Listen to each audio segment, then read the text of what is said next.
সরবরাহ বাড়ায় উত্তরাঞ্চলের অন্যতম বড় সবজির বাজার বগুড়ার মহাস্থান হাটে কমেছে নতুন পেঁয়াজ, ফুলকপি সহ শীতকালীন সব ধরনের সবজির দাম।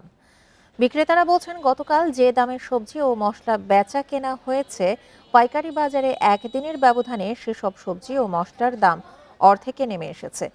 গত মাসের শেষে বৃষ্টির প্রভাবে সবজির সরবরাহ কমতে শুরু করে মহাস্থান বাজারে বাড়তে শুরু করে শীতকালীন সব ধরনের সবজির দাম।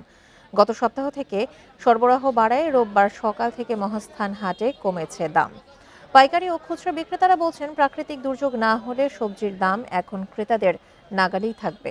মহাস্থান হাট থেকে ঢাকা ও চট্টগ্রাম সহ দেশের বিভিন্ন এলাকায় প্রতিদিন গড়ে যায় 50 ট্রাক সবজি। আজকে কপি আনছিলাম 1 মণ, আজকের দাম না মোটামুটি কম, 1100 থেকে 1200 টাকা হাই। আর 4-5 দিন আগে মনে হয় 2000-2200 টাকা বাজার আসলো। পাকা টমেটো আজকে 80 টাকা কেজি কিনলাম, আজকে বাজার একটু নরমাল।